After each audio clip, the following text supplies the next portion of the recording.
اهلا وسهلا بكم متابعينا في كل مكان. جايبين لكم النهارده جهاز اتسالنا عليه كتير، كيفيه تشغيله وطريقه تشغيله. الجهاز ده اسمه جي بي اس او الجي اف 07. طب الجهاز ده بيعمل ايه؟ اول حاجه الجهاز ده امان ومتابعه للبيت او للمكتب او للعربيه. طب ازاي؟ وطبعا استخداماته ممكن تكون في الشر، فانت راعي ربنا واتقي الله في الحاجه اللي انت بتجيبها والحاجه اللي انت تستخدمها.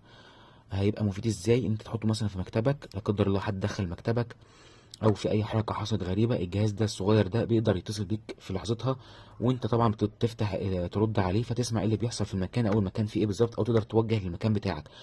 لو مثلا في عربيتك وحصل مثلا لا قدر الله خبطه او اي صوت مش طبيعي، هتتصل بيك على طول وتعرف ايه اللي بيحصل في العربيه. ممكن كمان انت تتصل بيها بالجهاز اللي هو بيتحط في شريحه، بتتصل بيه في اي وقت يفتح اوتوماتيك وتسمع ايه اللي بيدور في المكان. وممكن برضو تبعت له كود معين يرد عليك باللوكيشن بتاعه بقى موجود فين. طبعا انت ممكن تحطه لطفلك في شنطته عشان خاطر تبقى مطمن عليه في اي وقت. تقدر تحطه في عربيتك او في مكتبك او في شقتك لو انت مسافر في اي مكان، تقدر تتابعه وتقول له وتشوف ايه اللي بيحصل فيها. طيب طريقه تشغيله ازاي؟ احنا بنفتحه الغطا ده كده، طبعا احنا عشان خاطر نشحنه بنوصله بالوصله اللي هي المايكرو. هو طبعا فيه بطاريه داخليه، وهتوصله باي شاحن. انا كده هنا هوصله بباور بانك. تمام، هنشغل الباور بانك. هو مفيش اي مؤشر فيه يبين لك ان هو بيشحن، هو تصميمه كده وهو تشغيله كده، مفيش اي مؤشر يبين ان هو بيشحن. تمام، احنا كده شلنا الشاحن او شلنا الشاحن. تمام، هنركب الشريحه ازاي بقى؟ ادي ده مكان الشريحه، وهنا في مكان كارت مايكرو جوه. هنركب الشريحه بالطريقه دي كده، ونخلي البطح دوت او الشطف دوت لفوق. تمام، هنبدا ندخل الشريحه بالمنظر ده كده. هو بياخد المقاس الكبير، اكبر حاجه. تمام، هتلاقي لمبه حمراء نورت جوه هنا. شايفين اللمبه الحمراء اللي نورت دي كده؟ ايه، هو حس بالشريحه. طيب بنشوف احنا عارفين الرقم ده اللي راكب ايه. بنجيب موبايل تاني ونبقى عارفين الرقم اللي موجود جوه ايه. بنبعت لي الرقم اللي جوه ده كود 3 اصفار. بنبعت له رساله. طبعا الشريحه دي لازم يكون فيها رصيد حوالي مثلا 20 جنيه، وفضل كمان يكون فيها باقه نت. بنكتب في الموبايل التاني 3 اصفار كده، وبنبعت ايه الرساله. تمام، بعتنا له الرساله اللي فيها 3 اصفار. ادي الجهاز اهو. هتلاقي اللمبه المنوره طفت. تمام، بعد ما طفت هتلاقي رد عليك برسالة انه تم الاكتفا مع الرقم ده. هي بتاخد وقت مثلا بتاع دقيقتين او 3 دقايق. تمام، في كود تاني بنبعته له اللي هو مثلا 3 سبعات. لو عايزين نعمل ايه بقى ب3 سبعات عشان نعرف الموقع بتاعه، بنكتب كده 3 سبعات وندوس له ارسال. ده بيرد عليا بكود، بيكتب لي لينك كده، باخد اللينك دوت بحطه في الماب او الخرايط، بيقول لي اللوكيشن بتاعه فين بالظبط. طيب تالت كود بقى 3 ستات. 3 ستات دوت لو في اي حاجه حصلت في المكان او صوت حركه او حاجه، هو الجهاز بيتصل بيا ايه على طول. هنجربها برضو مع بعض كده. طبعا هي الاكواد والرد بتاع الشريحه دي بيتوقف على قوه الشبكه وسرعه الشبكه. تمام، ويعني بتاخد وقت بتاع دقيقتين تلاتة. هتلاقي دلوقتي الرسائل لسه بتجيلي دلوقتي. مش عايز اطول عليكم، هنجرب بقيه الاكواد برضو اللي هي ال3 ستات.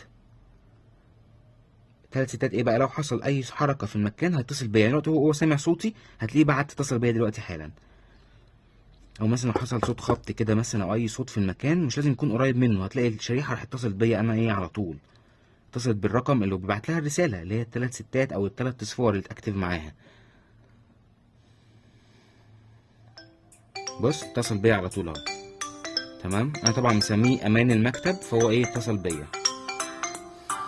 انا ايه كنسلت. تمام، طبعا هو بعت لي، هو بدأ يرد عليا بالرسائل. بدأ يرد عليا هو بالرسائل، بيقول لي ان الايه هو طبعا طول ما هو سمع صوت هيبدأ يتصل تاني برضو، ان هو سمع صوت.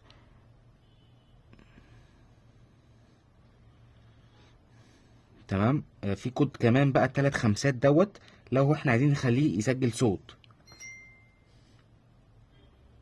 طيب في بقى كود تاني 3 4. طبعا هبقى اكتب لكم الورقة دي في الشرح تحت.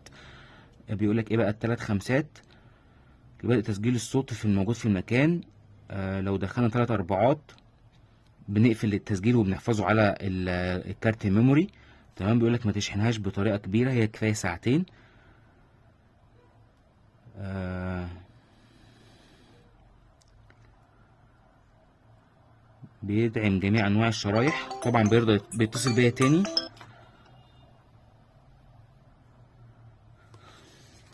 عايز ابعت لكم برضه اوريكم طريقة اللوكيشن بتاعه. هو لسه برضه قاعد بيرد عليا بالرسايل.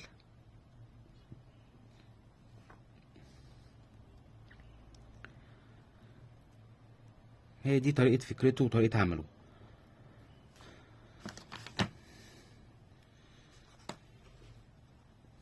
طبعا هو في بطارية داخلية بعد عمر طويل برضو متوفرة موجودة في السوق، ممكن تغيرها بكل سهولة.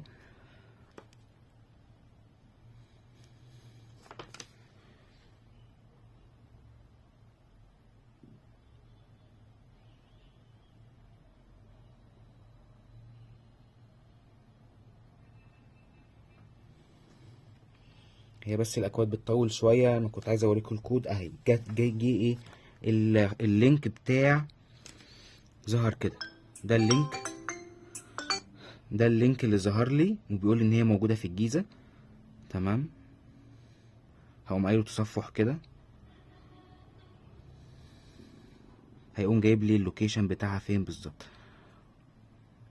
بس المفروض احنا نكون فاتحين طبعا واي فاي او فاتحين نت عشان يفتح لنا ايه الخرايط على طول. وممكن برضو اخد اللينك اللي هو بعتهولي او ما انا ضايفه بنفسي في الخرايط. ده اللينك اللي جالي، اهو. تمام. وبيقولك برضو البطارية فيها كام في المية، البطارية بتاعت الجهاز طبعا.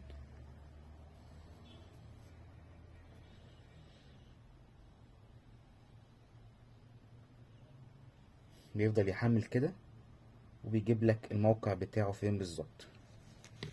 طبعا جهاز ممتاز، ودقة الموقع بتاعته تقريبا بتبقى حوالي 90%، 70% في الحدود دي. وبيجيب لك ايه المكان بتاعك فين بالظبط في الخريطة.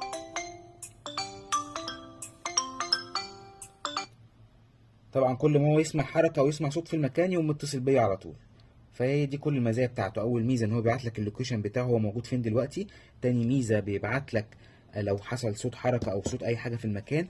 تالت ميزه انت لو اتصلت بيها هو فاتح عليك على طول. يعني برضه هجرب اتصل بيها وكده قدامكم،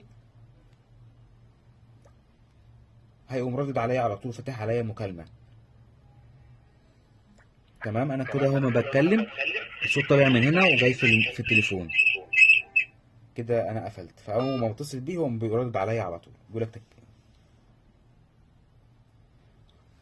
بس هي دي كل الامكانيات بتاعته.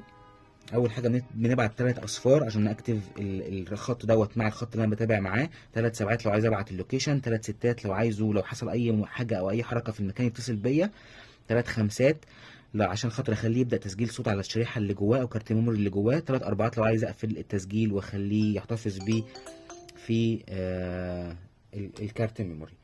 ما تنسوش تعملوا لايك للقناه ومتابعه ما تنسوش تعملوا لايك للفيديو ومتابعه للقناه.